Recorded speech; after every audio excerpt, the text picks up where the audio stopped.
पढ़ाई से दूर भागने वाला अपने पिताजी के साथ एक छोटी सी मसालों की दुकान पे दिन के 20 रुपए कमाने वाला कैसे बना 500 करोड़ का मालिक। जी हाँ, मैं बात कर रहा हूँ इंडिया के सबसे बिगेस्ट स्पाई किंग कहे जाने वाले स्वर्गीय श्री धर्मपाल गुलाटी जी के बारे में। स्वागत है आप सभी का लाइफ चेंजिंग स्टोरीज की दूसरी स्टोरी में। स्वर्गीय श्री धर्मपाल गुलाटी जी का जन्म 27 मार्च 1923 सियालकोट पूर्वोत्तर पंजाब पाकिस्तान में खत्री परिवार में महाशय चुन्नी लाल गुलाटी और माता का नाम चनन देवी के परिवार में होता। उनके 2 भाई और 5 बहन थी। उनका बचपन से ही मन पढ़ाई में न रहकर अन्य चीजों में लगा रहता था, इसलिए उन्होंने अपनी 5वीं तक की ही पढ़ाई पूर्ण की और उसके बाद अपना स्कूल छोड़ दिया। इनका प्रारंभिक शिक्षा भी पाकिस्तान में ही हुई थी। अब स्कूल छोड़ने के बाद उन्होंने बहुत से छोटे मोटे काम सीखे, लेकिन कोई भी काम उन्हें ज्यादा अपने बेहतर नहीं लगा। उनमें बचपन से ही कुछ बड़ा करने की इच्छा थी और वो अपने एक इंटरव्यू में बताते हैं कि ये इच्छा उनके पिताजी द्वारा बहुत सी कहानी सुनाने की वजह से पैदा हुई थी। अब जब वो अपने स्कूल को 5वीं तक करने के बाद ही छोड़ चुके थे तो उन्होंने बहुत से छोटे मोटे काम करने की कोशिश की, लेकिन कोई भी काम उन्हें पसंद ना आया। तो वो अपने पिताजी के साथ उनके मसालों की छोटी सी दुकान में, जिसका नाम था उनके महासिया दिहट्टी में, अब उनके साथ काम करने लगे और उसमें वो मेहंदी बेचकर दिन के 20 रुपए कमाया करते थे। अब जैसे जैसे समय बीता, सन 1941 में उनके 18 वर्ष की आयु में लीलावती से शादी करा दी गई। स्वर्गीय श्री गुलाटी जी के 2 बेटे और 6 बेटियां थी, लेकिन दुर्भाग्यवश उनकी पत्नी की 1992 में मृत्यु हो गई और 2 महीने पश्चात इनके बेटे संजीव गुलाटी का भी निधन हो गया। अभी तक वो सिर्फ इतना ही कमा रहे थे कि वो अपने 2 वक्त का खाना जुटा सके। कोई भी बड़ा काम उन्होंने अभी तक स्टार्ट नहीं किया हुआ था।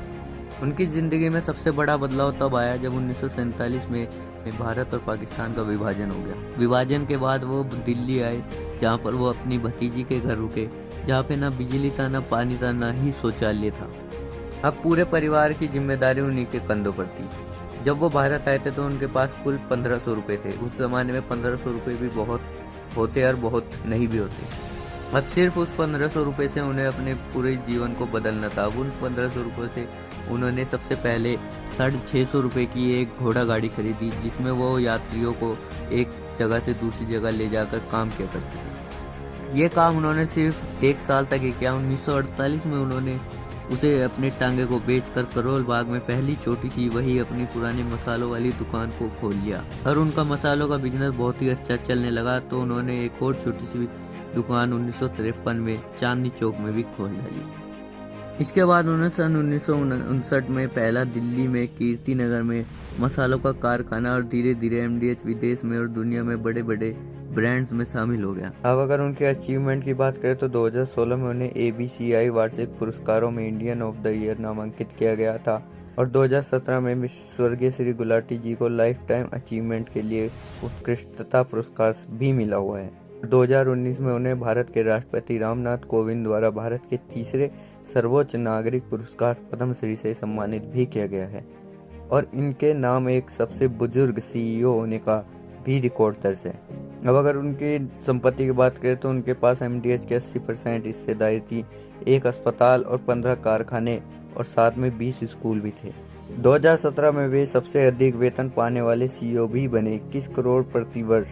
2017 में उनकी कंपनी का कारोबार लगभग 1000 करोड़ रुपए और 2014 में आई एक रिपोर्ट के अनुसार उनकी कुल संपत्ति 500 करोड़ रुपए थी। अब अगर इनकी मृत्यु की बात करें तो गुरुवार 3 दिसंबर 2020, जो कि सभी के लिए बहुत ज़्यादा बुरा चल रहा है, तो 2020 को महाशय धर्मपाल स्वर्गीय गुलाटी जी ने माता चन्नन देवी अस्पताल, जो कि इन्हीं का चैरिटेबल अस्पताल है, नई दिल्ली में अंतिम सांस ली, जहां उनका पोस्ट COVID उपचार चल रहा था। कथित तौर पर उनकी मृत्यु कार्डियक अरेस्ट से हुई है। तो अगर जानकारी पसंद आई हो तो वीडियो को एक बार लाइक जरूर कीजिएगा और नहीं हो तो इसी तरह की मोटिवेशनल स्टोरी जानने के लिए चैनल को सब्सक्राइब जरूर कर लीजिएगा और इस वीडियो को अपने दोस्तों के साथ शेयर कर लीजिएगा।